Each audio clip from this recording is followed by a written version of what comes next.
lloran al ir sembrando sus semillas, pero regresan cantando cuando traen la cosecha. La guía familiar. Estamos de nuevo con cada uno de ustedes, líderes y lideresas, para iniciar esta semana en la preparación del tema correspondiente. Para ahora nos ocupará el tema ¿cómo se debe orar?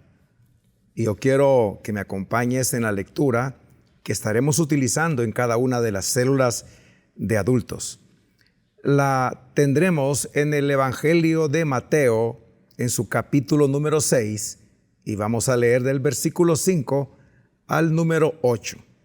Dice así la palabra del Señor: Y cuando ores, no seas como los hipócritas, porque ellos aman el orar en pie en las sinagogas y en las esquinas de las calles, para ser vistos de los hombres.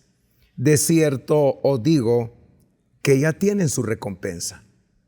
Mas tú, cuando ores, entra en tu aposento, y cerrada la puerta, ora a tu Padre que está en secreto, y tu Padre que ve en lo secreto te recompensará en público. Y orando, no uséis vanas repeticiones, como los gentiles, que piensan que por su palabrería serán oídos.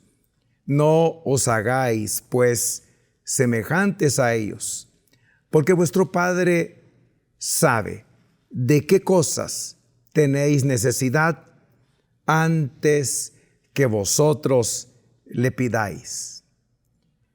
Es interesante la lectura y, como dije, vamos a hablar acerca de cómo se debe orar. La oración es algo que debemos de practicar, pero en nuestra vida espiritual debemos de mentalizarnos que nos acercamos a Dios a través de ese reconcilio del cual tenemos acceso a su presencia, al Dios Padre. Y es una práctica que no debe tener la intención, el pensamiento de hacerla para que nos vean. No se trata de pensar que al orar y que la gente se dé cuenta de cuánto lo hacemos, eso nos va a calificar ante los ojos de las personas como muy espirituales. Entonces, la oración que agrada a Dios es aquella que se hace no para la vista de las personas, para impresionar. No se trata de eso, sino que nuestra fe es colocada ante Dios para confiar plenamente en Él. Es interesante que en el Sermón del Monte el Señor incluyó esta enseñanza. Allí Él dijo varias cosas muy importantes, enseñanzas que debemos de valorar y debemos de practicar. Pues una de esas enseñanzas en ese discurso que Él dio en el Sermón del Monte, así llamado, tiene que ver con la práctica de la oración. Y por eso hemos leído que el Señor dio indicaciones muy puntuales acerca de el concepto que debemos de tener con respecto a la práctica de esa disciplina espiritual llamada oración. Primeramente, hay dos maneras de hacer oración. Eso podemos verlo en las palabras de Jesús. Él dijo que teníamos que hacer una diferencia porque podemos orar como personas a las cuales Él llamó muy severamente hipócritas. La palabra hipócrita lo que significa es fingir, tener una apariencia, ocultar una realidad. De ahí viene etimológicamente el significado de la palabra hipócrita. La falta de sinceridad, entonces, es el significado de cómo ahora utilizamos la palabra. Suena fuerte, pero el Señor se valió de esa expresión porque Él quería establecer que la práctica de la oración no podía caer tan bajo como lo hacían algunas personas, falta de sinceridad. Entonces, una forma de orar, y es la manera equivocada, es orar para que otros nos vean, para tener una aprobación de las personas, pensando que si nos califican como personas de bastante oración, seremos conceptuados como personas muy espirituales. Qué lamentable es que la práctica de la oración haya caído en esa condición, donde la sinceridad no tiene lugar. Y entonces oramos no para Dios, sino para llenar un espacio en una disciplina religiosa, pero que nos sirve tan solo en nuestra imaginación para ser más espirituales. Y digo nuestra imaginación, porque Dios no aprueba ese tipo de oración, falta de sinceridad. Las personas podrían creer que somos muy espirituales porque dedicamos un largo tiempo a la oración, repitiendo palabras, pero con la intención de que nos vean. La verdadera oración, por eso el primer punto habla de estas dos formas o maneras de orar. Tiene que ver con la manera o forma que el Señor sí aprueba. Y es cuando nos acercamos a Él con nuestro corazón sincero. Bien, dice la palabra que al corazón contrito y humillado, Él no va a despreciar. Y cuando nos acercamos porque tenemos realmente una necesidad y vamos a Él humillados, quizás sin tener las mejores palabras, porque las palabras bien escuchadas, bien dichas, no son importantes cuando se ora. Él lo que desea es la naturalidad, la espontaneidad, la sinceridad. Y eso ocurre cuando nos acercamos a Él sabiendo que tenemos el privilegio de tener acceso al Padre por los méritos de Cristo y acudimos a Él sinceramente, cargados, necesitados o con deseo de expresarle nuestras acciones de gracias o nuestra adoración, porque son elementos que incluyen en la oración expresiones importantes como la acción de gracias y adorar a Él. Pero acudimos con nuestro corazón para presentar nuestra vida, para decirle a Él con toda confianza, como un hijo lo hace con su padre, todo lo que necesitamos expresarle. Como segundo punto, vamos a hablar acerca de que la oración es hecha para Dios. El Señor desaprobó la práctica de hacerla a los ojos de las personas. Y es que Él, muy observador, miraba que los religiosos de ese tiempo, quienes tenían una reputación a los ojos de las personas, practicaban la oración, pero no para Dios, sino para que lo vieran. Y es lo que el Señor censuró bastante. No procurar ser vistos. Por eso Él dijo, cuando tú ores contrario a los hipócritas, aquellos que aparentan una cosa y son otra, no ores públicamente para que te vean, no en las esquinas de las calles, no en las plazas, porque así lo hacían, sino entra en tu habitación, tu aposento, lo hemos leído, entra a tu recámara, apártate a un lugar donde tú estarás a solas y ora a ese Dios que está allí en lo secreto. No está con las demás personas. A Dios no se le encuentra cuando nos juntamos con muchas personas. A Dios le encuentras siempre cuando tú decides ir a Él por los méritos de Jesucristo. Ahora, el Señor no estaba diciendo que no se debiera orar en esquinas, en las plazas. A veces ha ocurrido que oramos por alguien que al ser evangelizada la persona recibe a Cristo. Y a veces eso sucede en actividades evangelizadoras que tienen lugar en espacios públicos. Pero Él no estaba censurando ese tipo de oración. Quizá alguien nos pida oración en algún lugar donde estamos expuestos a la vista de las personas, pero no vamos a reprimir el hacerlo. Hay que ministrarles, hay que hacerlo. No se refería a una prohibición en ese sentido, más bien la censura y la crítica muy dura, el señalamiento fue para cuando se hace con la intención de ser vistos.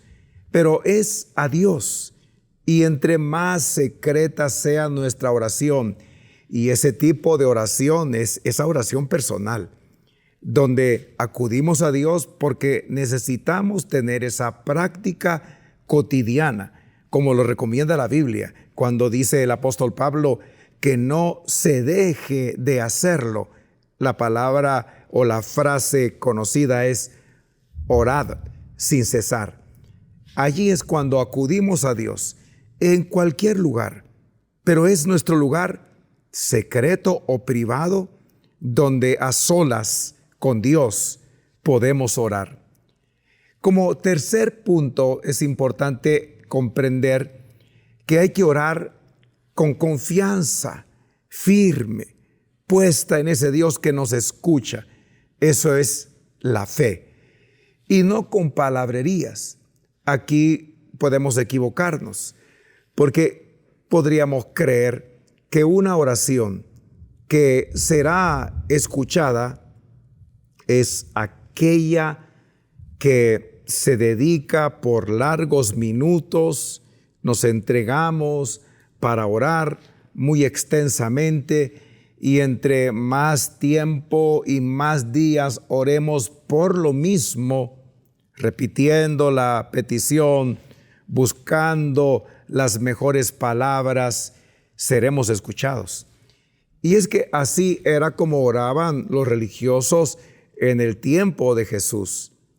Ellos creían que con las palabras y con el tiempo extendido al orar iban a ser escuchados por Dios. Y repetían, pero ese era palabrerío, porque no había una relación con Dios, sino que ellos estaban orando consigo mismos. Eso dijo Jesús cuando habló la parábola de el fariseo y el publicano. Él habló de un hombre que oraba consigo mismo. Y cuando digo esto, porque la Biblia lo menciona, nos preguntamos, ¿será posible que cuando oremos o cuando alguien ora, lo hace consigo mismo? Sí ocurre. Cuando estamos interesándonos en cómo nos escuchamos, en las palabras que decimos, y estamos buscando y rebuscando y repitiendo palabras que Jesús dijo eran palabreríos, tratando de escucharnos bien, porque tenemos la idea de que si nos escuchamos muy bien, si nos convencemos de que estamos orando muy bien por la forma, por las palabras, entonces vamos a impresionar a Dios y Él también nos escuchará. O vamos a convencerlo si oramos una hora. ¿De dónde sale esa idea de que la oración debe durar 60 minutos? Quizá del momento cuando Jesús les dijo a 3 de sus discípulos, ¿no han podido velar conmigo una hora? Pero cuando eso ocurrió, Jesús les pidió tan solo que le acompañaran y Él se apartó para orar. Pero Él quería estar en ese momento de sufrimiento, de dolor, ante lo que le esperaba, teniendo la compañía de sus más cercanos discípulos. Y es que a veces la compañía de las personas más cercanas en los momentos más críticos de nuestra vida hacen la diferencia, porque se genera un apoyo moral. Pero Él les pidió que velaran con Él, y Él les censuró que no habían podido hacerlo por 1 hora, que fue el tiempo que Él ocupó para orar al Padre. Y estuvo orando porque era angustioso ese momento. Pero no se trata que Él establecía una regla de orar 1 hora. Hay quienes dicen, pues hay que orar 2 horas, hay que orar 3 horas, hay que orar 6 horas. Hay culturas en algunos lugares, en algunos países, en donde las personas tienen un trasfondo religioso, donde son dados a la meditación. Y entonces para ellos es muy fácil estar por varias horas en esa reflexión, en esa meditación. Cuando se convierten, piensan que pueden seguir igual utilizando ese tiempo para dedicarlo a la oración, y creen que si oran por largos minutos y horas, su oración tendrá respuesta. Pero la oración que tiene respuesta es aquella que se hace con fe. ¿Y qué es la fe? Es la confianza en Dios. Es saber que estamos dejando algo, por así decirlo, en sus manos, y creemos que nos vendrá, porque Él nos escucha, Él nos oye y nos responderá.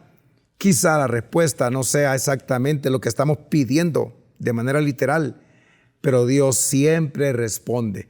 Cuando vamos con fe, con palabras sencillas, con tus propias palabras, sin necesidad de alzar la voz, porque no se trata de que si gritamos, eso es clamor, Dios nos va a escuchar.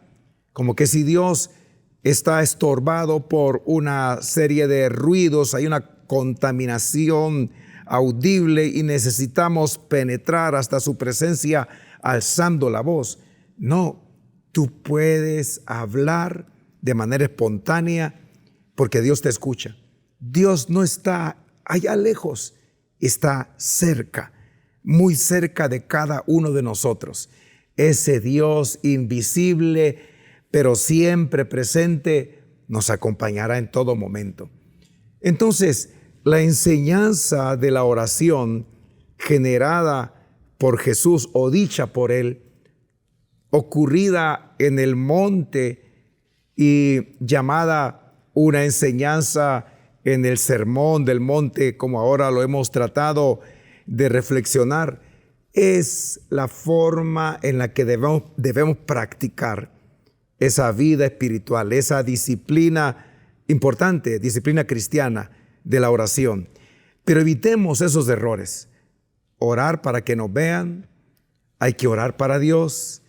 No se trata de usar muchas palabras, mucho tiempo, sino se trata de ser sinceros y depositar esa confianza en el Dios que todo lo puede, porque nos responderá. No hay nada imposible para Dios. Y ahora tienes que alegrarte al saber de que las oraciones que has hecho, que quizá no llenaban la categoría de la idea de lo que significa orar, sí han sido escuchadas por Dios, que ha estado siempre atento a nuestras palabras, a nuestras peticiones, porque Él no ve las apariencias, Él ve el corazón. Vamos a orar para agradecerle al Señor por esta enseñanza y vamos a pedirle que nos permita a cada uno de nosotros que tendremos el privilegio de hablar su palabra, tú líder, lideresa, que nos permita hablarla de la mejor manera. Oramos entonces, te damos gracias, Padre Celestial, porque nos permites iniciar esta preparación de una nueva enseñanza para compartirla en las diferentes células de adultos. Gracias por la vida de cada líder, de cada lideresa, que Señor, con valentía hablan tu palabra. Te pedimos que tu respaldo esté a favor de ellos, que la unción de tu Espíritu les cubra y que con confianza, con seguridad, puedan enseñar, puedan corregir sin temor alguno, porque tu palabra es la que prevalecerá y tú nos estás guiando para que al orar lo hagamos de la manera que a ti te agrada y que nuestras oraciones entonces sean eficaces. Lo serán si oramos de manera sincera, sencilla, con fe. Permite entonces que tu palabra haga el efecto y cumpla ese propósito para el cual tú la envías. Bendice cada célula, Señor. Bendice cada enseñanza que se estará dando y que siga floreciendo, Señor, cada una de las células por medio de la enseñanza de tu palabra. Gracias y a ti damos la gloria por siempre. En el nombre de Jesucristo. Amén. Que el Señor les continúe bendiciendo. Y adelante, no te canses de hablar la palabra de Dios, que a su tiempo vamos a seguir cosechando si no desmayamos. Que Dios les bendiga. Lloran al ir sembrando sus semillas, pero regresan cantando cuando traen la cosecha. La guía familiar